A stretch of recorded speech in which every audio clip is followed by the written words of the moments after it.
Hi y'all, it's Christine. I'm back again. It's been a while, and I'm sorry that it's been so long. It's just been hectic, crazy. I hope everyone is safe with this pandemic that's going on.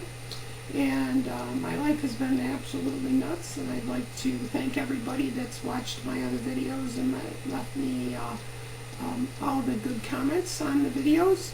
And if you like my videos, and I'll be doing more, please subscribe to my channel down below and click the like button. I really appreciate that.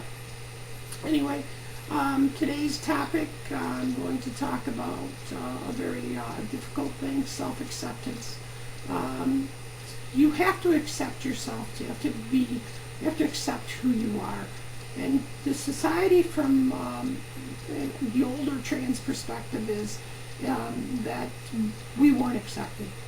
Back in the 60s and the 70s and early 80s, it was not something that was relatively accepted. Things have come a lot farther in the last few years than they ever been, thanks to celebrities like Caitlyn Jenner, who I completely adore.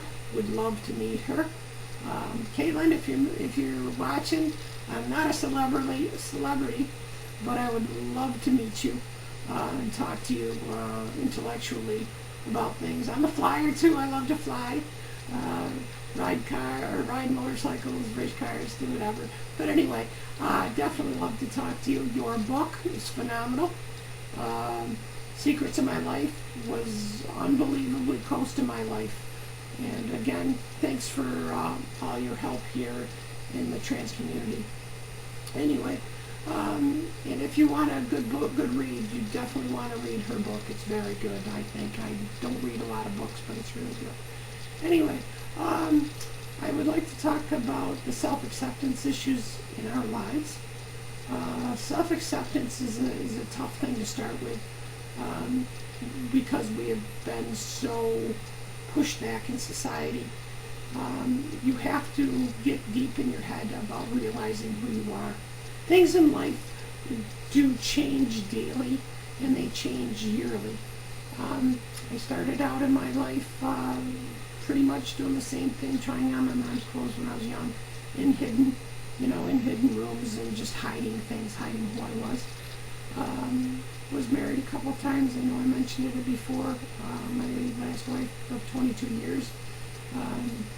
We ended up separating after I told her that I even thought I was trans.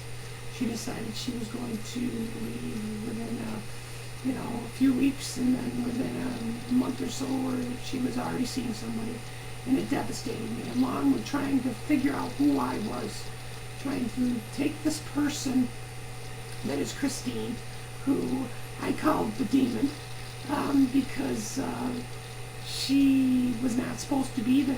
I was a former U.S. Marine, and did all kinds of work with construction work, equipment operator, drove truck for a living, did whatever I had to do to support my family. And all of this was trying to erase her, which was not possible because she is me. And I am so much happier as a human being ever than I ever was. My life became so ingrained in to figure out why I was never happy in working. Of anything I ever did, why I could never do anything. I strived and I did the best I could, but I couldn't figure out why I was never happy. Raising 2 stepchildren, married for the 22 years, I did what I had to do as a man, as that male figure at that particular point. My son joined the service also. My daughter, she's a beautiful young lady, and that's my stepkids. Anyway, and I am proud of them. It's even though that we don't speak anymore because of my transition, it was very difficult on all of them. My wife was it was hard for her, and it drove me to a really bad point. After the second time she decided she was going to leave, I decided it was time to, that was the catalyst for me to decide to to actually start working on her, start working on me. And let me tell you something, it's a work in progress. It's a whole learning experience. It's a new life. I went down and I've had my surgeries. I'd love to get facial feminization surgery. That ain't gonna happen. It's a fun thing, money-wise. You'd have to win the lottery. I'd like to get a GoFundMe page and see what happens, but yeah, you know what I mean. It's a difficult issue. Anyway, I'd just like to go farther into my situation. We have gender dysphoria consistently, all of us do. It's depending on how severe it is. Mine, when I went in, my gender dysphoria was on pretty much everything I had.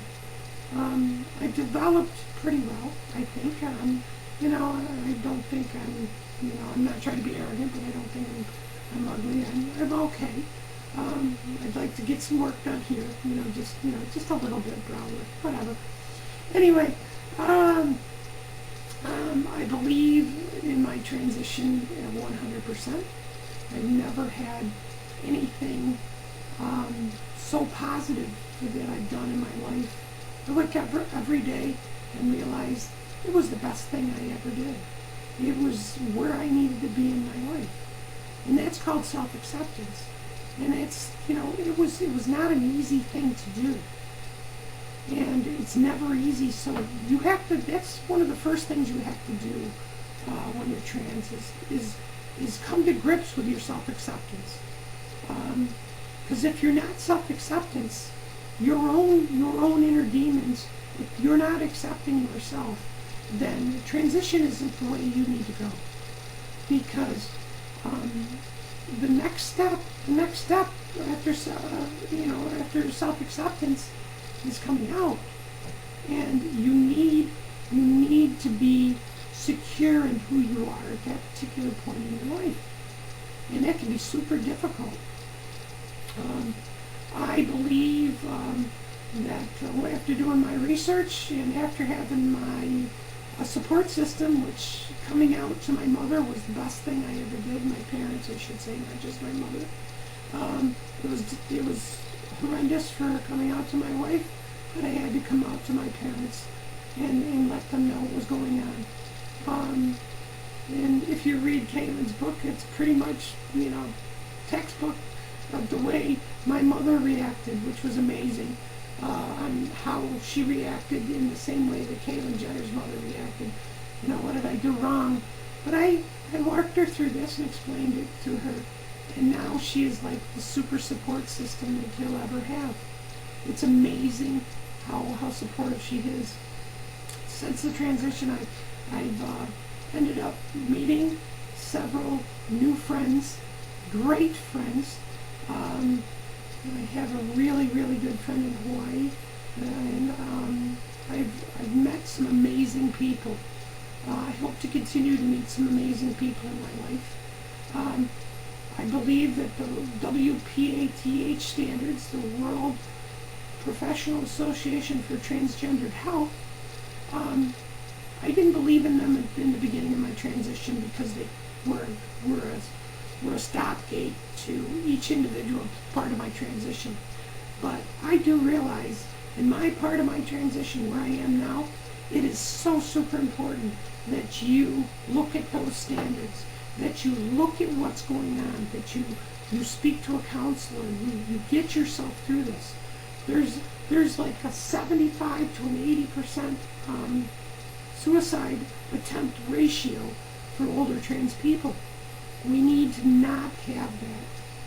Get some help, get some counseling to have them help you start to realize your feelings, because these feelings that are inside of you are hard to get out because you're fighting with each side. Your right side's fighting with the left side. It's crazy. In my instance, I knew where I was headed from the get-go, and I got there. It's taken me a while, but I got there. And I am so much happier as a person. And I also know that as we go on in life, things change drastically every single day, like I said. So I have been developing myself, doing what I have to do.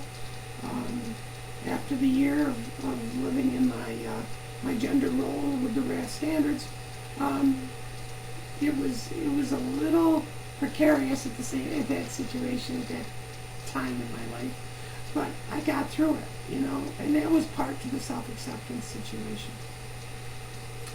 I'm hoping that this video here is enough for you to watch.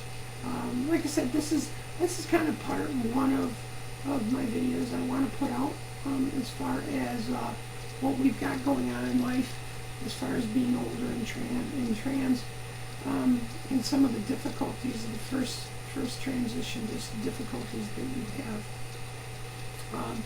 Again, it's just me talking, and I hope it's something that everybody can relate to, or some people can relate to. If it helps one person out there, it's more than great for me to do this, because I want to help people understand, or help even other trans understand that they're not alone out there.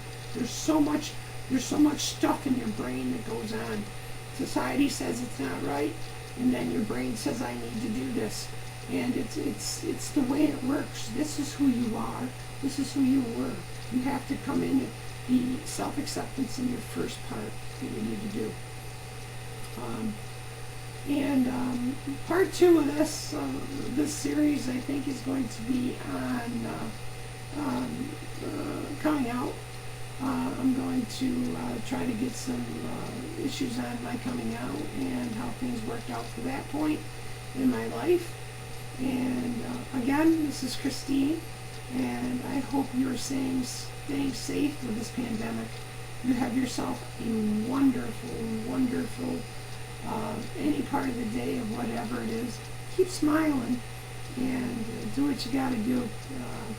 Thank you again, and just if you like it, just subscribe down below. Okay? Thanks again. Bye-bye.